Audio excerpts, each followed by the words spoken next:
muestra su amor para con nosotros en que siendo aún pecadores, Cristo murió por nosotros. Muy bien. Los textos no los sabemos muy bien, ¿verdad? También dice que Cristo, en 1 Corintios 15, del 3 al 6, Cristo murió por nuestros pecados, fue sepultado y resucitó al tercer día. Jesús no se quedó en la tumba. Muchos piensan que los cristianos inventaron el cristianismo. Pero si Jesús no hubiera resucitado, si Jesús no se hubiera mostrado a sus discípulos después de su muerte, el cristianismo simplemente se hubiera acabado. Porque la persecución en el primer siglo fue tal que ustedes saben que Roma la iluminaron con los cristianos, amarraron a los cristianos en los postes de donde estaban las lámparas y les dieron candela. A los cristianos los metieron en el Coliseo, murieron en el Coliseo de Roma siendo devorados por fieras, familias enteras con niños y todo. La persecución fue tan cruel que era imposible de que el cristianismo hubiera sobrevivido, si hubiera sido inventado por las personas. Y eso es historia.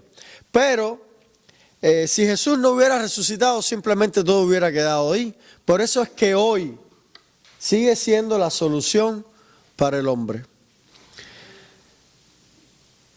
Una persona necesita esperanza. ¿Cuál es la solución? Jesús. Una persona necesita fe. ¿Cuál es la solución? Jesús. Una persona necesita amor. ¿Cuál es la solución? Jesús. Una persona necesita paz. ¿Cuál es la solución? Jesús. ¿Por qué? Porque la carencia de todas esas cosas en la vida de ese amigo tuyo es la falta de Dios. No hay otra. Entonces, Jesús es el único camino para llegar a Dios. Es un puente. Es un puente entre dos abismos. Mañana inauguran el puente Champlain. ¿Ustedes lo sabían? Mañana lo inauguran. Esperemos que haya menos tráfico. Exacto. Entonces, eso es lo que es Jesús. El puente entre nosotros y Dios. Un amigo de usted tiene problemas en el matrimonio. ¿Cuál es la solución? Cristo. Nadie puede arreglar una vida. Si su vida no empieza, la solución de la vida de una persona empieza con la relación con Dios. Si Dios no está ahí, la persona puede tomar medidas, quizás resuelve el problema por un tiempo, pero siempre va a haber problemas después. Porque el problema principal de cualquier ser humano es espiritual. Y la solución es Jesús. El único medio que es la única persona mediante la cual podemos llegar a Dios. Y la última ley, ¿qué tiene que hacer la persona? Recibirla. Recibirla. Esta mañana estaba viendo un pedacito de un mensaje de Billy Graham en una predicación. Y Billy Graham dice que se hizo un experimento con los atletas, con algunos de los mejores atletas del mundo, y se les preguntó: si usted pudiera tomarse una pastilla, una píldora, que le permita ganar la medalla de oro, pero que tú sabes que 5 años después te puede matar, ¿tú te la tomarías? ¿Ustedes saben lo que dijeron los atletas? La mayoría, sí me la tomo, para poder llegar a tener la medalla de oro, ¿verdad? Porque hay personas que piensan: pero me van a rechazar si me hago cristiano, pero me pueden perseguir. Hay un amigo mío en Estados Unidos que me dijo: ya vi una noticia que en Toronto a un pastor lo detuvieron, lo metieron preso la policía por predicarle a unos homosexuales. Y entonces hay personas que dicen: pero me pueden perseguir. Hay países donde hay persecución, te cuesta la vida ser cristiano, ¿verdad? Pero si tú quieres alcanzar la medalla de oro, ¿qué tienes que hacer? Tomarte la pastilla. No importa cuánto tú entiendas el evangelio, No importa cuánto tú creas en Dios, si tú no recibes a Jesús en tu corazón, no puedes alcanzar la salvación. ¿Qué sucede? Que a veces nuestros amigos y nuestra familia entienden, creen en Dios, ¿verdad? Sobre todo cuando hay problemas, cuando hay enfermedad, quien claman es a Dios, pero no se convierten, no toman una decisión definitiva por el Señor. ¿Ustedes han conocido personas así? La primera persona que yo he conocido así, ¿quién fue? Yo mismo. En muchas situaciones de mi vida, al principio, pues yo creía en Jesús, lo veía a veces como un amuleto, lo veía de muchas maneras, pero hasta que yo no recibí a Jesús en mi corazón, yo no fui transformado. Es como la aspirina o el Tylenol, que es lo que más mandan los médicos aquí, ¿verdad? Tylenol. Usted puede tener el Tylenol ahí en un estante guardado. Usted lo puede, usted sabe que es bueno, usted se puede saber las propiedades, conocerlas de memoria. Pero si usted tiene un dolor y no se lo toma, ¿el dolor se le quita? No. Entonces, la persona, para que realmente experimente la salvación de Dios, ¿qué tiene que hacer? Tiene que recibir a Jesús. Y recibir a Jesús es un acto, es un hecho experimental, es una experiencia, no es conocimiento. Hay teólogos que no son cristianos, hay doctores en teología en las universidades que no son cristianos, simplemente lo han estudiado para criticarlo o simplemente para tener conocimiento. Eso, el conocimiento de Jesús, el saber que Dios te ama y tiene un plan para ti, el saber que eres pecador, e incluso reconocerlo, estar consciente, pues el saberlo simplemente, y el saber de que Jesús es el único medio para llegar a Dios, saberlo solamente no te hace cristiano. Saberlo es simplemente tener información. Incluso saberte los textos de memoria, venir a la iglesia y escuchar al pastor, no te hace cristiano. Conocimiento no te hace cristiano. Experiencia sí.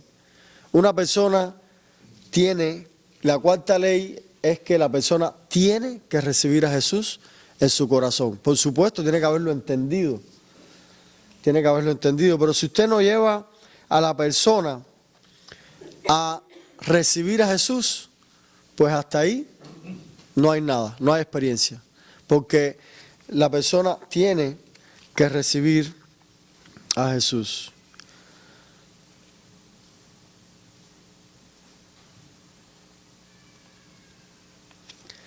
Bueno, aquí se pone el ejemplo de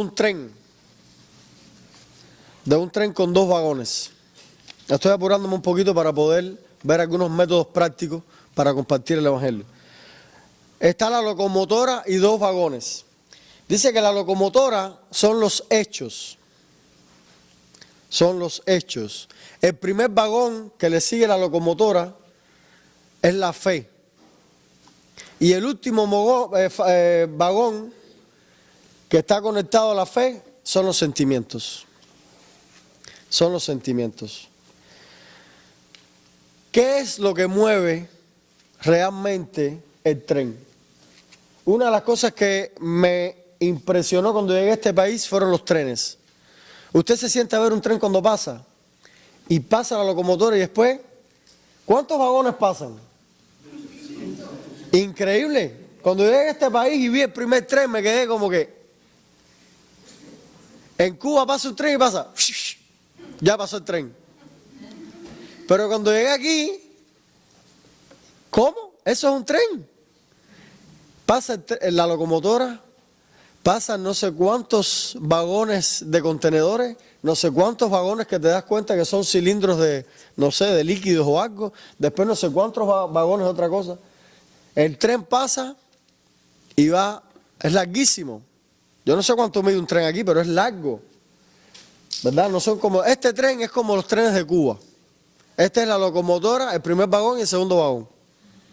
Es un tren corto, pero la locomotora son los hechos. ¿Cuáles son los hechos? Los hechos, ¿qué son los hechos? son cosas, son leyes que existen y que usted no la puede cambiar. Si yo tiro este teléfono para arriba, ¿qué va a suceder? ¿Qué le va a pasar? ¿Se va a quedar ahí flotando? ¿Se va a caer? ¿Yo puedo evitar eso? No lo puedo evitar. Si usted se inclina para atrás en ¿la silla se va a detener? No, se va a caer. Porque hay una ley, que es la ley de la gravedad, como se le dice, que todo lo que esté en el aire elevado tiene una energía potencial, se llama energía potencial gravitatoria. Es una energía ahí almacenada. Todo lo que está arriba se puede caer, ¿sí o no? Tiene potencial de caerse. Los aviones tienen el potencial de caerse. Entonces, ¿eso lo podemos evitar? No.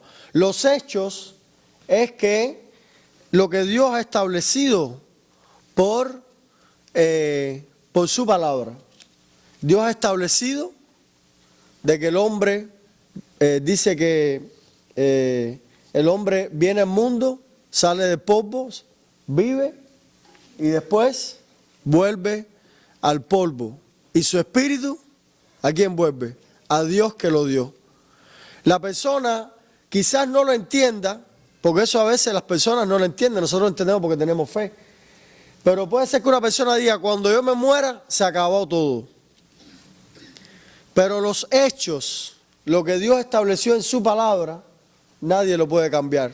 Tú puedes creer lo que tú quieras, pero Dios estableció de que un día tú le vas a rendir cuenta. De que un día tú le vas a rendir cuenta. Y no es lo que tú creas, esos son los hechos. Los hechos son que si tú aceptas a Jesús en tu corazón, Dios te va a transformar. Amén. No importa si tú lo sientes o no, no importa tus sentimientos, porque hay personas que dicen, yo no siento que este es el momento de yo venir a Dios ahora. Yo no siento que estoy preparado. Yo siento que me falta mucho para todavía ser cristiano. Yo siento que va a ser de aquí a unos años. O la persona te dice, yo siento que yo no soy un pecador. ¿Cuál es el último vagón del tren? Los sentimientos. ¿Los sentimientos mueven el tren? No. Yo tengo un amigo que dice, los sentimientos son un lujo. En la conversión, los sentimientos, en la vida cristiana, los sentimientos son un lujo. No hacen falta. ¿Los lujos hacen falta? ¿En qué carro usted vino hoy? Yo vine en un Dodge, ¿y usted? Yo no vine en un Lamborghini, aunque Eliezer venía hablando de Lamborghinis y McLaren, porque a él eso es lo que le gusta a él. Pero bueno, y si me compro un Lamborghini, son para donde meto a mis hijos y a la familia. Bueno, no puedes salir en el Lamborghini si tienes un Lamborghini con tu familia, tienes que salir con uno solo cuando sea grande. ¿Verdad? Porque es un lujo, no está hecho para eso. Usted no vino en el Lamborghini, yo tampoco. Usted lo tiene los dos parqueados en la casa, yo no lo tengo. Pero en realidad los lujos no hacen falta y los sentimientos son lujos.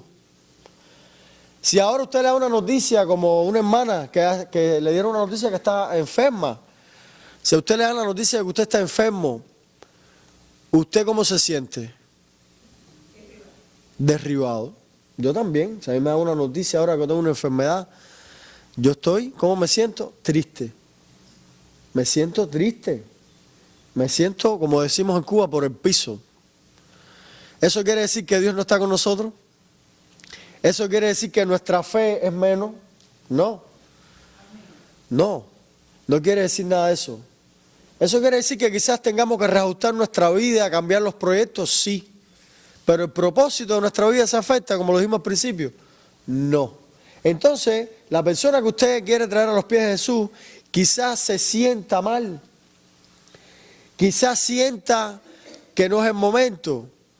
Pero si la persona entiende el mensaje, no importa cuáles sean los sentimientos, la persona va a recibir a Jesús y Dios va a hacer lo que Él dijo que iría a hacer. Si Dios te dice, si todo aquel que cree será salvo, como le dijo Pablo al carcelero, cuando el carcelero le dijo, ¿qué tengo que hacer? ¿Qué le dijo Pablo? Cree en el Señor Jesucristo y serás salvo tú y tu familia. Pablo no le dijo, vete para la casa ahí donde están orando por Pedro, que hay una casa ahí, que están orando, se están reuniendo. Él no le dijo eso. Y eso es parte de lo que habíamos dicho de ser intencionales. Pablo no le dijo, ve a la iglesia, que hay actividad el domingo. ¿Qué le dijo Pablo? Cree y serás salvo. Y si la persona cree que va a ser el Señor, ¿lo va a salvar? El mejor ejemplo lo tenemos en la cruz. Jesús tenía a cada lado de él un ladrón. Y uno se burló de él y el otro reconoció quién era él. ¿Y qué hizo Jesús? Le dijo, ve para la iglesia, te prometo que... No, ¿qué le dijo? Inmediatamente, ¿qué hizo? Te digo que hoy, esta noche, estarás conmigo en el paraíso. ¿Cómo se sentía el ladrón ahí crucificado? Igual que Jesús. ¿Tenía dolor? Sí. ¿Se estaba asfixiando? Sí. Él no se sentía bien. Ahora, ¿Dios hizo lo que le dijo que iba a hacer? Sí, los sentimientos. Reconoció su culpa, su condición. Los sentimientos no mueven al tren. Lo que mueve al tren es los hechos. Lo que dice la palabra de Dios. La palabra de Dios dice que si tú crees en Él, tienes vida eterna. No importa si tú lo sientes o no. No importa si tú sientes que no es así. No importa si estás pasando un momento de prueba y te sientes solo. Jesús se sintió solo en la cruz. ¿Qué dijo? Elí, Elí, lama sabactani. Dios mío, ¿por qué me has desamparado? Entonces, lo que mueve la fe, que es el segundo vagón del tren, el primer vagón del tren está la locomotora, que son los hechos, la palabra de Dios, las promesas de Dios para tu vida. Esos son los hechos. Y el primer vagón conectado a eso es la fe. La fe nace por el oír y por el oír la palabra de Dios. ¿Usted quiere que una persona que usted conoce tenga fe? Tiene que escuchar que Dios le ama y tiene un plan para su vida. Tiene que escuchar que Él es pecador, con los textos que vimos. Dice que porque todo aquel que... tiene que escuchar que Él es pecador mediante la palabra de Dios. Tiene que saber que Jesús es el único puente, el único camino, el único medio para ser salvo y tiene que recibirlo. Tiene que cumplir todo ese proceso y ahí viene la fe. Los sentimientos que él tenga en ese momento no son importantes. Lo importante son los hechos. Ahora, ¿a usted le gustaría aprender a compartir esto de una manera clara, sencilla y efectiva? ¿Sí o no? ¿Sí? Amén. ¿Cuál es lo primero? ¿Cuál es el primer medio que tenemos para compartir el Evangelio? Nuestra propia experiencia. Cuando el Gadareno, el endemoniado Gadareno, Jesús lo sanó y después dice que estaba sentado a los pies de Cristo aprendiendo, siendo discipulado. Cuando Jesús se fue ahí, ¿qué le dijo él? ¿Recuerda la historia? Él le dijo, Señor, permite que yo vaya contigo. Y Jesús le dijo, no, cuéntale a los tuyos lo que Dios ha hecho contigo. Y eso es lo que Dios quiere, que nosotros cumplamos estas 4 leyes a la hora de hablarle a las personas, pero basado en nuestra propia experiencia. Vamos a dividirnos rápidamente. Por ejemplo, aquel grupito ahí se va a reunir con Julia, Gabriel y Marta se van a reunir con Ángel y Rofrans. Este grupito de aquí, ustedes 5 junticos ahí, y ustedes 4 aquí, y ustedes 4 aquí. Pónganse frente uno al otro. Vamos a compartir el Evangelio unos con otros. Vamos a compartir rápido nuestra experiencia. Escuche bien, piense en 3 palabras. Escuche. Usted para compartir su experiencia va a estar pensando en 3 palabras. La primera palabra era mi vida antes de conocer a Cristo. Una palabra que describa su vida antes de conocer al Señor. Una sola palabra. Puede ser miedo, puede ser desesperación, puede ser tristeza, puede ser vicio, droga, alcohol, una sola palabra. Mi vida antes de conocer a Cristo, una sola palabra. ¿Cómo llegó usted a los pies de Jesús? Mediante su mamá, mediante su abuela, leyendo la palabra, escuchando un mensaje online, mediante una canción. Segunda palabra es cómo usted conoció a Jesús. Y tercera, ¿qué hace usted hoy? ¿Es líder en la iglesia? ¿Tiene una vida feliz y abundante? ¿Cómo es su vida hoy? Entonces ya, teniendo en cuenta, si ya usted tiene esas tres palabras, elabore la primera oración. Y yo le voy a dar el ejemplo mío. Yo le voy a decir, mi vida antes de conocer a Cristo estaba llena de miedos. Conocí al Señor mediante mi abuela, que me llevó a la iglesia bautista de Cárdenas, donde yo vivía. Y decidí seguirlo. Y hoy sirvo a la iglesia como líder. Es que yo con esas tres oraciones dije mi testimonio. Mostré cómo Dios obró en mi vida. ¿Sí o no? Entonces haga usted lo mismo. A ver, le empieza a compartir su testimonio. Y yo voy a ir yendo por los grupos para que usted lo haga.